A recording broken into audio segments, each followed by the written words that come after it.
Hello and welcome back to another episode of Critical Reactions with your host Bryan. We have a request today from Chimchuri. It says, I think that you'll love Have One on Me by Joanna Newsom. This is a fantastic album and the title track serves as a great introduction, though it may set the bar kind of high for the rest of the album.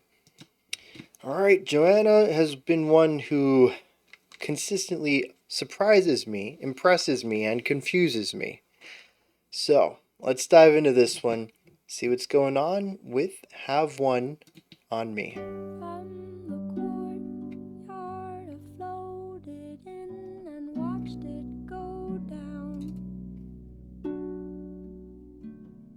Heard the cup drop, thought, well, that's why they keep them around.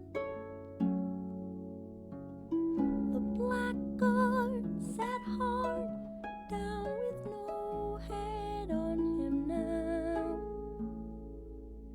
and I felt so bad, 'cause I didn't know how to feel bad enough. Beautiful harp line. To make him proud. Ooh. Oh, just those jazzy complex chords. So far away. The counterpoint is impressive. To be expected to The harp plays within loops, but it's also like a secondary main melody.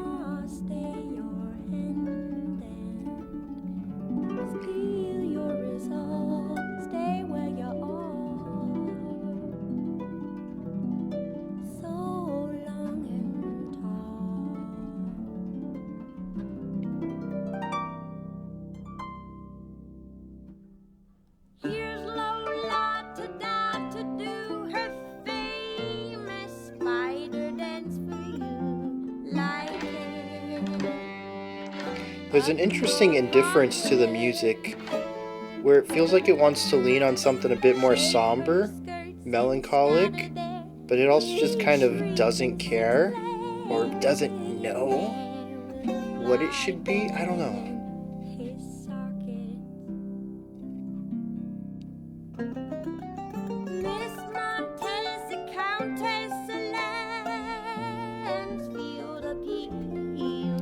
Interesting mode shift.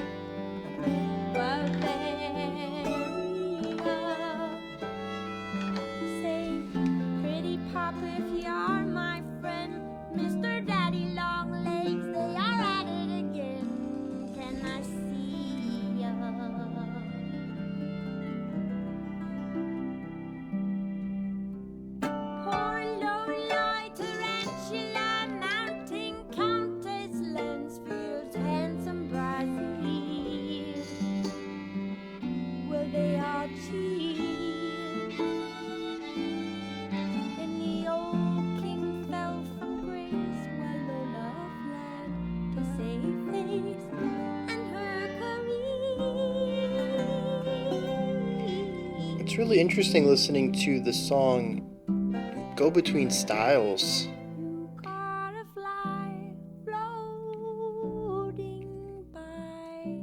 We had classical, a little bit of jazz, a quick shift towards something Middle Eastern adjacent before going into like a bluegrass folk thing.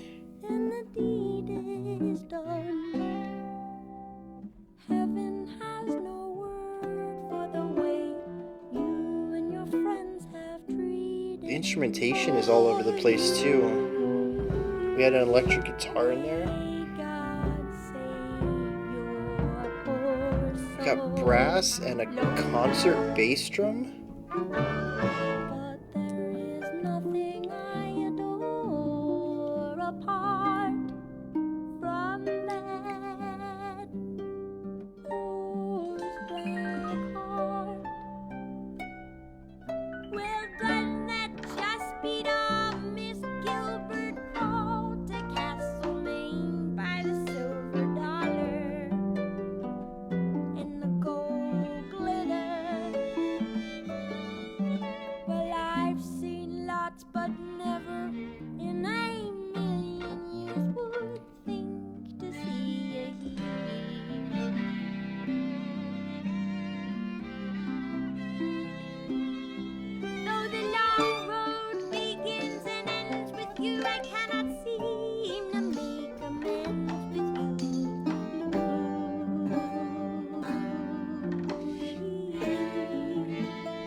See, there's these moments that feel a bit uplifting, but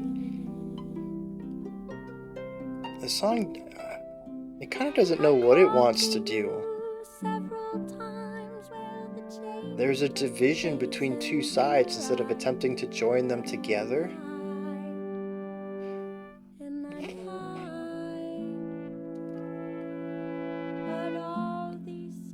But also general growth and evolution of tangential concepts.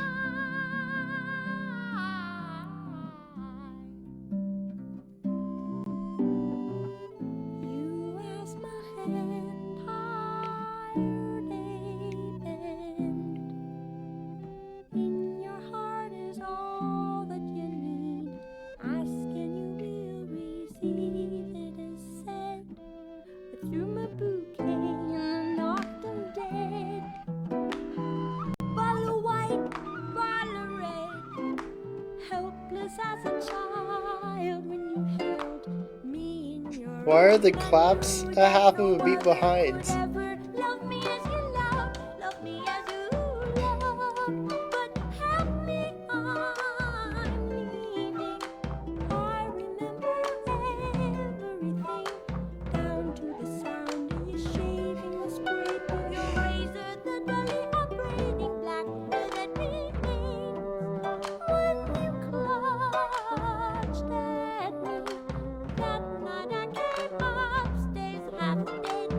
The vocals don't ever seem to be going anywhere either.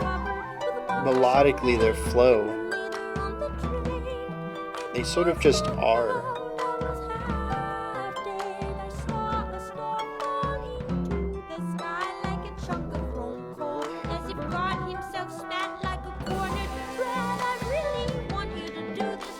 It's almost like there's a fight between the vocals and the music around them.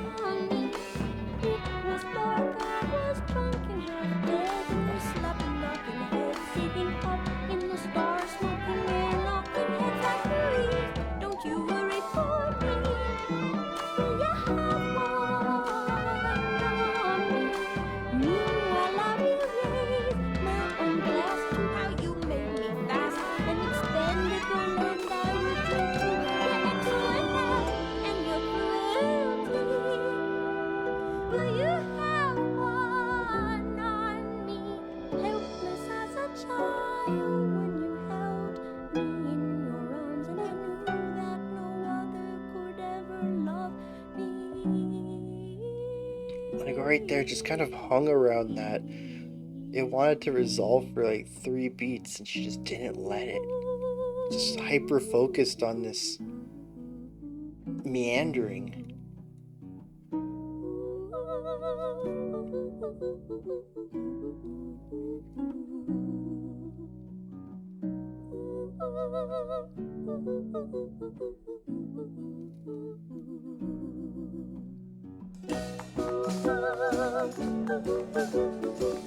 It's such an eclectic sound overall.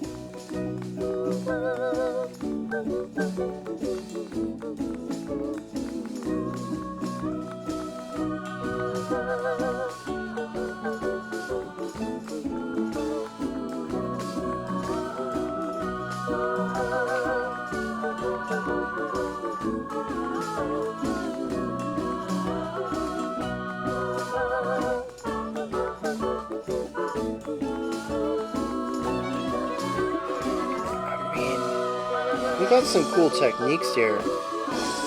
Counterpoint, pockets, odd harmonies.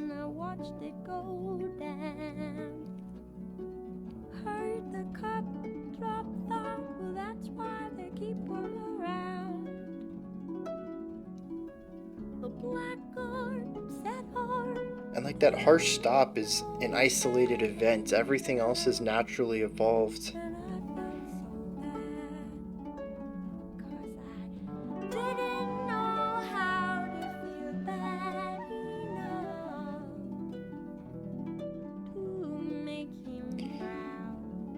Daddy long legs are you.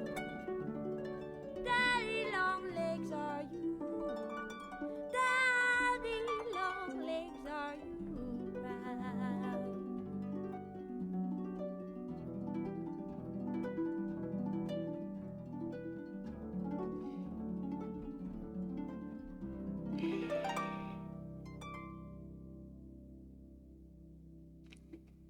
it just ends. I mean, I suppose that's fitting for how I feel about this track, but okay. Oh, so that stretched out the old brain muscles. As usual, Joanna just here with the cryptic concepts.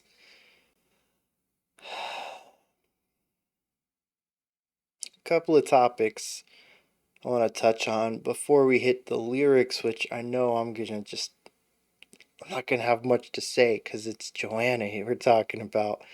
And I do have a quick shout out that I'll do later on when we get into the lyrical dive because I know I'm not gonna have a good read on them, but I know someone who might. So stick around for that if you're interested. Okay. A bit of a preface. I did not enjoy this. This has been the song from her that I've connected with the least. It makes no sense to me in a way that does not invite me to pick apart its puzzle. It utilizes tones in ways that I don't find interesting, that I find more random than anything else. It's very difficult for me to find any intention in here because I can't seem to find any purpose. And without knowing what things are supposed to be doing, it's difficult for me to believe that there is intention behind that, that they were purposefully placed there to do nothing, at least nothing on the surface. This is definitely a song that I think, as with most of her works, requires multiple listens, but unlike the rest of the stuff I've checked out from her, I don't want to give this one another listen. It is impressive on a technical level, but deeply unrewarding on an artistic one. And that's a weird thing to say for her. I usually come into her works with, well, maybe this is the thing. I come into her works with really high expectations, and she's still human. And as most artists, I'm sure she goes through phases as well, and maybe this album just isn't made for me, so to speak. Maybe it's just not a sound that I would enjoy. This could also be a one off. I don't know. But I did want to start this off. This is still probably going to be close to 40 or 50 minutes. I have a lot of stuff to say. And as I've said earlier this week, I think that is really interesting music to me. Even if I don't like the music, the fact that I have so much to talk about it is a good sign that it's doing something right ish. Not to make myself the center point of whether music is good or not. Um, but yeah, I'm digging myself in a hole here. I don't want to be a gatekeeper. Let's dive into this. Joanna Newsom's Have One on Me. The song is a lot of vocals. I'm actually surprised with how much lyricism is in here. She runs for almost the entire 11-minute runtime, only choosing to go for vocalizations in the final minute and a half or so, with the rest of it being words. She has a very lengthy story to tell here, and from what I could tell, there is no verse chorus idea, so we have very limited repeated concepts.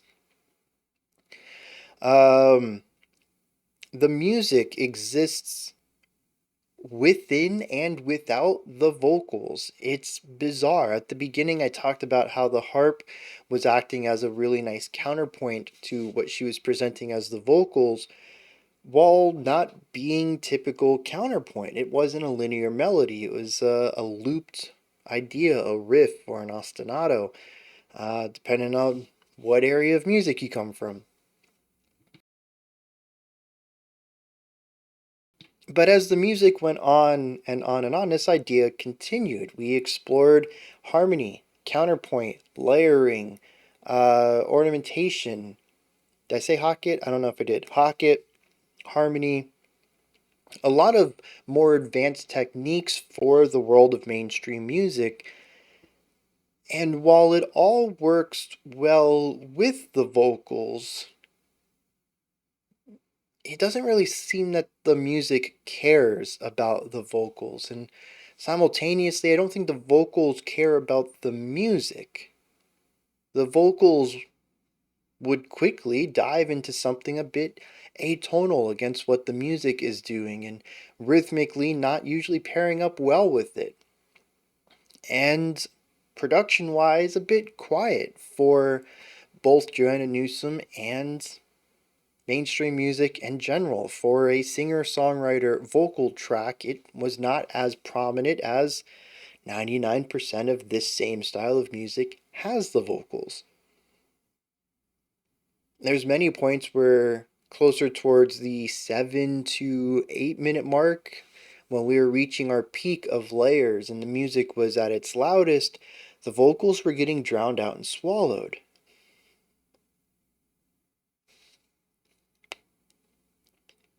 And so we have a track that I've never used this term before, but I probably could in some other situations. The music is antagonistic to the vocals.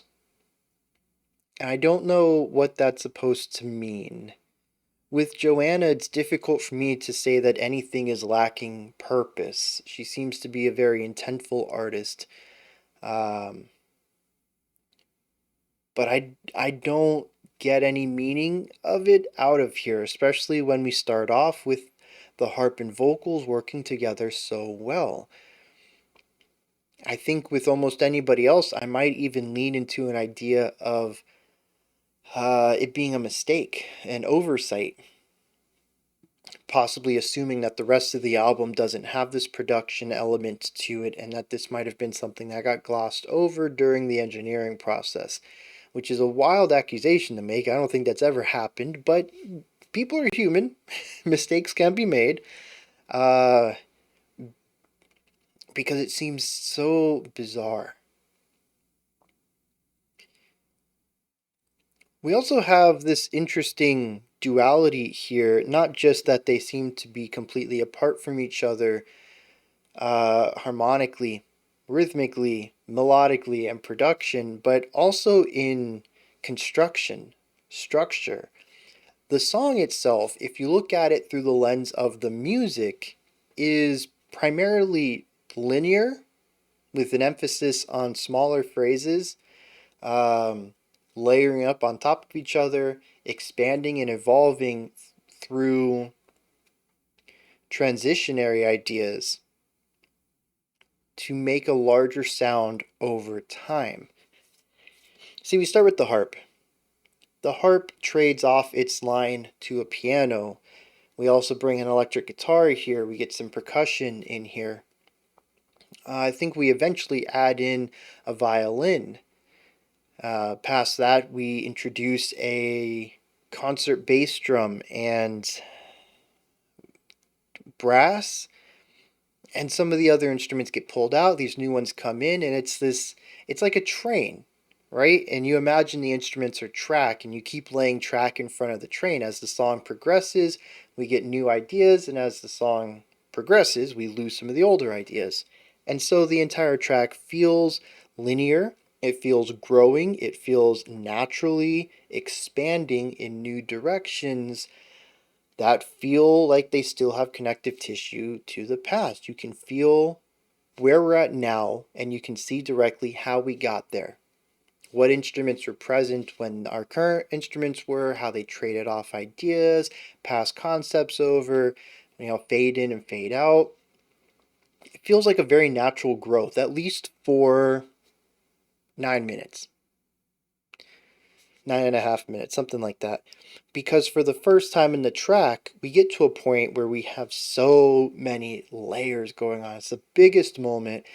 And once again, we can see how we got here. It's just been a really smooth metamorphosis up to this point. We haven't had any hard breaks. We haven't had any rough transitions. We haven't had very stark, divisive lines where we were doing this and now we're doing that. It's just been this natural growth throughout. And just at this moment, everything stops and we have just a harp and Joanna again.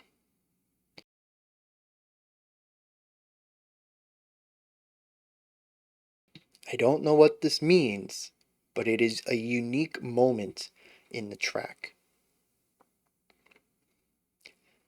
And from here, we layer on one extra instrument, trumpet, violin, I can't remember, higher register, and then we fade the track out.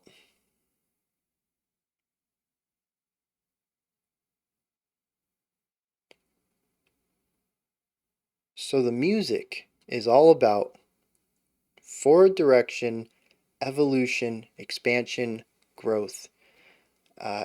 Natural growth, I think, is important too. It's not just about adding new things, it's about making it feel like we naturally arrived at a new concept, even though we have shifted sounds. As I mentioned at the beginning, we had classical, we had jazzy concepts, we had Middle Eastern flair, we had an electric guitar in there, we went to something close to an orchestra, maybe not as large, but we have a concert bass drum, strings, and brass come in. It's not a full orchestra, but it brings the idea of being at a hall watching an orchestra, maybe a smaller group, but definitely a group that are classically trained. We had bluegrass in there, so like we have all these stylistic shifts, but it all feels natural. We can feel how we got there, where we came from. The vocals are the opposite. They're hugely cyclical in much of a folk fashion. There is a 4 to 8 bar phrase here that the vocalist likes to play around within and sometimes has variations on it, but is pretty much the status quo for the track. It is a melodic idea that she continues to use, and there's a few of them. It's not like it's completely static, but it is based off of these phrases.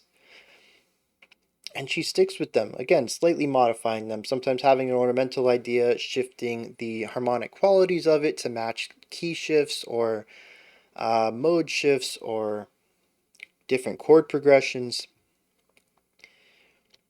But they're stagnant. They don't change from beginning to end. Not to mention that where the music likes to have direction, she is directionless. None of her lines really resolve anywhere.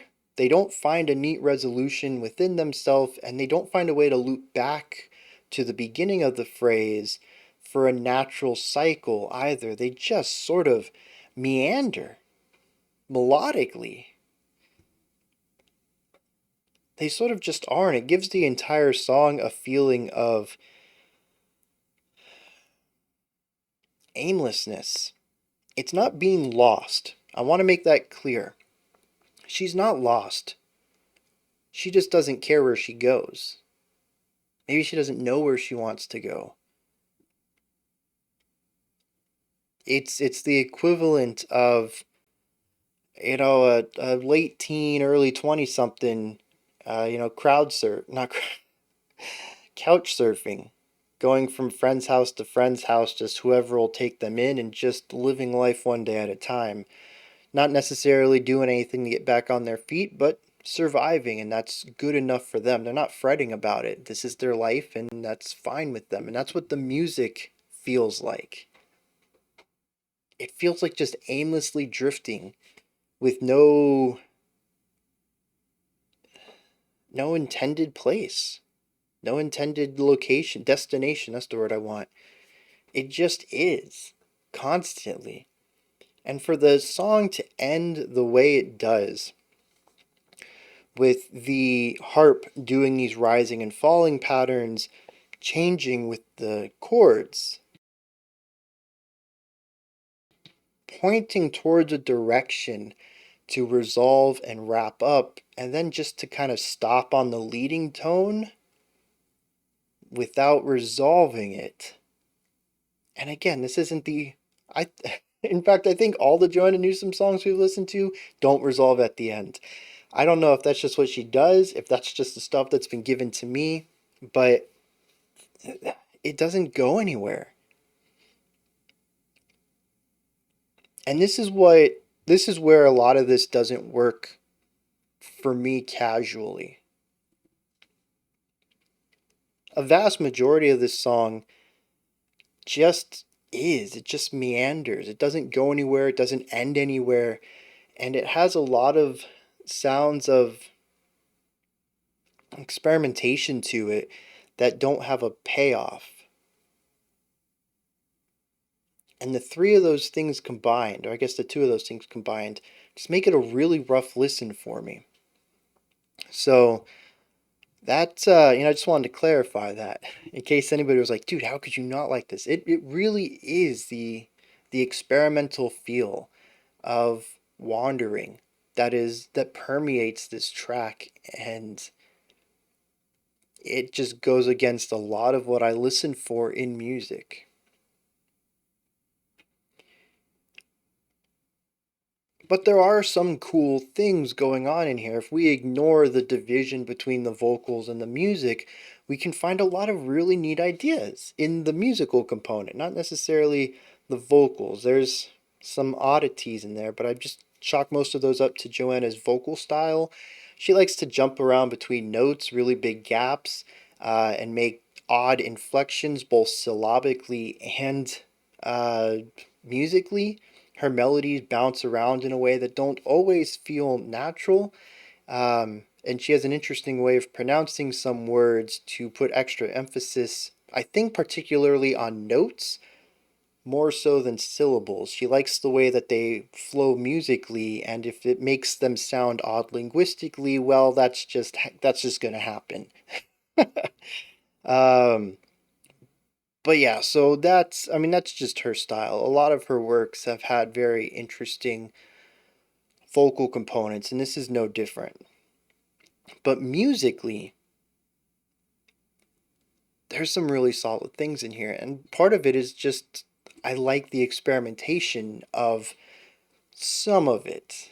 For singer-songwriter adjacent music, there's a lot of complexity in here that we tend to see primarily in classical music, of which I've already notated, hockets, which is two or more instruments that are playing the same idea but trading off notes. Instead of them all playing at the same time, you might get two notes from this instrument, then a note from this instrument, then three from that one, then one from this one, then two from that one. They kind of like a baton pass of who gets to play the this second of the melody.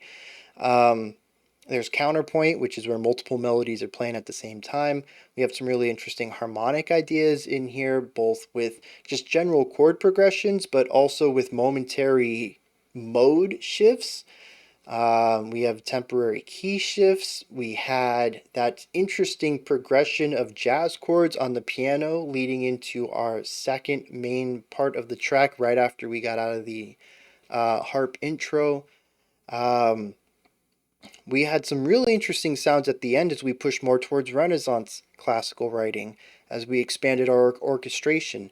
Um, at any component of the track, there's usually something interesting to find that was being implemented into the music.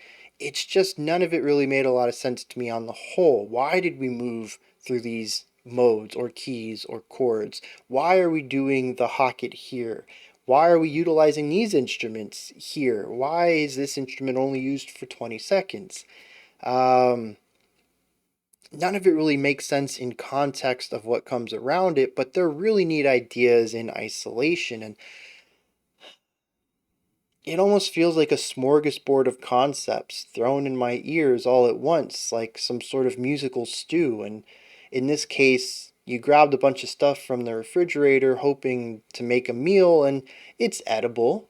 No one's going to die from it. It doesn't taste terrible, but the flavors don't complement each other. And while some bites definitely taste wonderful, anytime you mix a couple of ingredients at the same time or get a spoonful of broth. It's an odd taste that isn't something you'd want to listen to.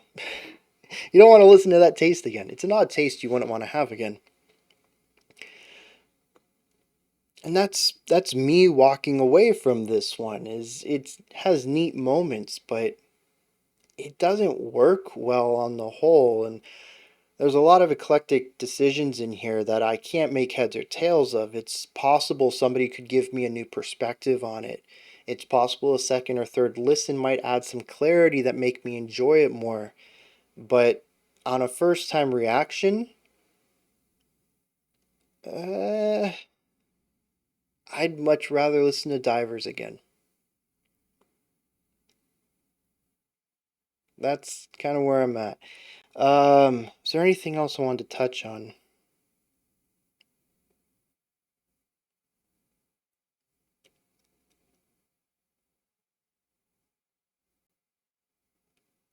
I'm pretty sure there was something else I said. I should have taken notes.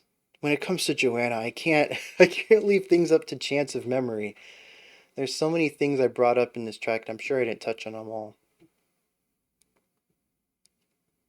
But I think the overall production stuff is what really interests me the most and makes me want to dig into the lyrics because the vocals do get swallowed up and they are consistently changing what's going on. And there's that oddity at 8 minutes, and there are some things in here that intrigue me. So, let's get to the lyrics. And as expected, I am lost, cryptic as ever, though there does seem to be a bit of a dropping of the mask near the end of the track. We talk about all sorts of events that may or may not be fictional. It seems that she watches someone get drunk and doesn't know how to feel bad for them. And then there is someone dancing for a millionaire. And then that dancer gets arrested or something. It's difficult to read through this, I promise.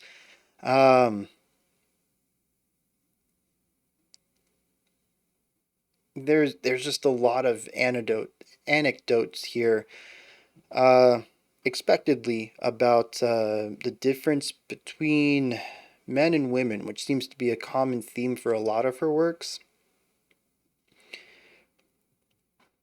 But then we start seeing about some very near events to her. It says, "You asked my hand, hired a band, and your heart is all that you need. Ask and you will receive. I threw my bouquet and I knocked him dead." So it seems that she got married to somebody. It says, "Bottle of white, bottle of red, helpless as a child when you held me in your arms, and I knew that no one other could ever love me as you did. Love me as you loved, but help me, I'm leaving." And then it says, "I remember everything down to the sound of you shaving. When you clutched at me the night I came upstairs half dead, and, in your kindness, you put me straight away in the cupboard with a bottle of champagne, and then later on a train." Like 7 stanzas later, there's a lot of lyrics here. It says, "Meanwhile, I will raise my own glass to how you made me fast and expendable, and I will drink to your excellent health and your cruelty. Will you have one on me?" And I think that's kind of the main idea here. And what I think the rest of the anecdotes are supposed to parallel. Unfortunately, there's not a lot of information here for me to get a clear understanding of the exact event, but there was definitely some sort of abuse going on, and she left. And now she feels like she might be described as the bad guy in the relationship from his perspective when he recants events. But there's also a destruction of the self in here. She says, "You made me feel expendable, And I don't think that's something a lot of people will get over quickly unless they have a very strong sense of self-image. And the way that it's said here, granted, I don't remember how she sung it, but the words here, with the context around it, makes me feel like it is something that has impacted her and has altered the way that she thinks about herself, possibly, and says that, I'll drink to your excellent health and your cruelty. This feels like it's going to be a lingering thing for her. He's off in La La Land. He's fine. He's recovered from this relationship. He's going to bounce back fine. He's in excellent health. But her, she's not. She has lasting repercussions from this. And I wonder if that's what most of these anecdotes are supposed to be about. Because there is the one about the dancer, and she dances for a millionaire. Granted, it's all done in like a metaphor of spiders and stuff, so it's a little difficult to read through this. But it seems that this millionaire is happy with everything, but there is possibly some sexual abuse involved. It says, "Oh, poor Lola," she's the dancer, says a tarantula is mounting while they all cheer. But then eventually, Lola is the one.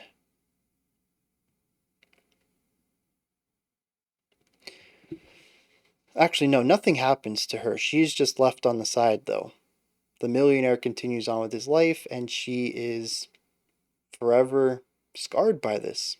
I'm pretty sure that's what. Again, there's a lot of metaphor and cryptic lyrics here, so I'm trying my best to read past this. If only this story could have been told through music, I would have picked it up like that. You give me words, I'm a bit lost. But anyways, I think that's what this song is about in general. Is the difficulties of uh, women getting into relationships of power struggles, and where the power tends to lean in a relationship between a man and a woman. I think. But again, I don't have a real strong read on this, and like I said, I want to give a shout out to somebody who probably does. When we checked out Divers a while ago, I got a comment, but I think it was a comment. I know they also came up in the Discord though. It's two people who run a podcast called A Hopeless Endeavor. And what they do is they sit down for an hour at a time and dissect an album moment by moment. That's the best I can say. Their Divers thing was 8 parts long, so we're looking at like 8 to 9 hours worth of content there. Um, and they do it very academically, which I was drawn to. They gather a bunch of sources throughout the week. They meet together and they record and they talk about, what other people have said, and they have their sources and they quote them, and then they give their own perspective, and they bounce off of each other and off of their research in an attempt to figure out what Joanna's doing with her music. And they have about 4 hours worth. It's across 3 parts for Have One on Me. I will link those down in the description if you're interested in that. I haven't listened to it yet. I wanted to come into this fresh with no prior knowledge, but I'll probably be listening to those 3 episodes now that I've heard Have One on Me, because I'm curious what they figured out. Because as usual, I'm a bit lost lyrically, but unusually, I'm not really that keen on the musical aspect either, and I would like to be, because I like Joanna's approach to music, and this one just didn't click with me, and I don't know why, other than the fact that it's just meanders a lot. So yeah, let's wrap this up. Those are my thoughts on Joanna Newsom's Have One on Me. What did you think? Put your thoughts, perspectives, and opinions down in the comments. Above the comment section in the description box, 1, you'll find a link to the podcast I mentioned, Hopeless Endeavor. 2, you'll find a link to Linktree, which takes you to this menu. You can find my music, ways to support the channel, a link to the Discord server, and so much more. Above that, if you could, like, subscribe, and ring the bell. I greatly appreciate all 3. We have a special selection coming up next. Otherwise, I'll be back tomorrow. No, this was the special selection. Jeez. I'll be back tomorrow, 5 p.m. Eastern Standard Time, 9 p.m. UTC. We're going to check out more of this week's theme, outsider music, and another special selection. Until next time, remember to be critical, not cynical, of the music you listen to, and have a fantastic morning, afternoon, or evening whenever you choose to watch my videos.